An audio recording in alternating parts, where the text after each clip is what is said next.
kembali lagi bersama saya, Justina Jaina, dalam acara Magenta TV, membahas berita aktual dan terpercaya. Kini, gagal panen atau penurunan produksi, kenaikan harga pupuk dan biaya produksi, petani mengeluarkan biaya lebih besar untuk pupuk, bibit, bahan bakar, dan tenaga kerja.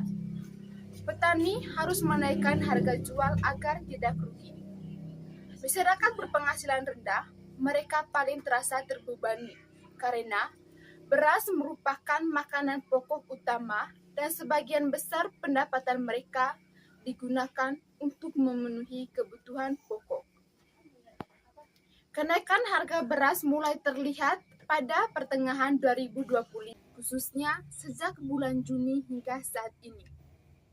Termasuk di Kota Kupang, ibu kota NTT, harga beras di pasar tradisional naik dari 12.000 per kilogram menjadi 15.000 per kilogram.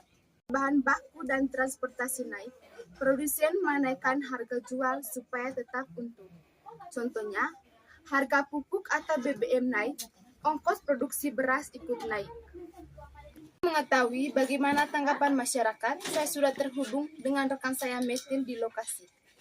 Selamat sore pemirsa, sekarang kami sudah berada di salah satu lokasi, tepatnya di salah satu kios di Desa Cumpang Dejing di Kupang Mese. Pada hari ini kami akan mewawancarai terkait dengan naiknya harga beras.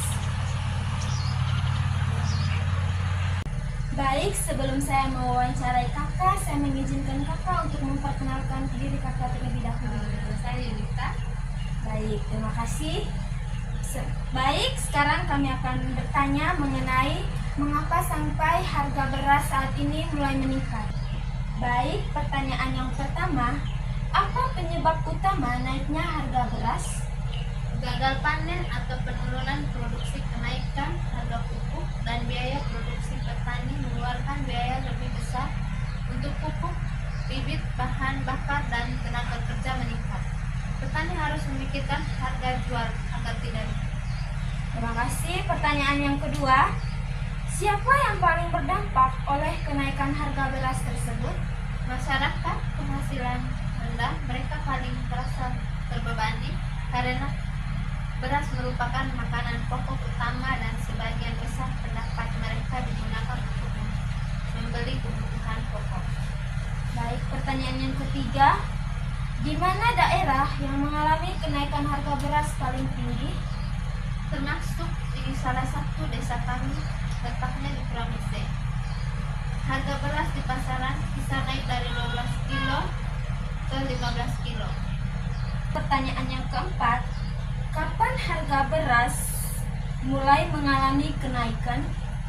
Kenaikan harga beras mulai terlihat pada pertengahan 2025, khususnya sejak bulan Juli hingga saat ini. Pertanyaan yang kelima, mengapa harga beras bisa naik dalam beberapa waktu terakhir? Karena harga bahan baku, bahan bakar, dan transportasi. Kami juga sebagai penjual menaikkan harga jual supaya tetap untung. Pertanyaan yang keenam, bagaimana tanggapan masyarakat terhadap kenaikan harga beras? Masyarakat berharap pemerintah menurunkan harga atau menambahkan pasokan beras murah agar harga kembali stabil. Terima kasih Kak Yunita. Sekarang saya kembalikan ke Yusi di studio. Terima kasih untuk rekan saya Metil dari lokasi. Dengan adanya kenaikan harga beras ini, diharapkan pemerintah dapat meninjau kembali kebijakan distribusi bahan pokok agar harga tetap terjangkau bagi masyarakat. Itu saja berita dari saya Justina Jaina, pamit undur diri.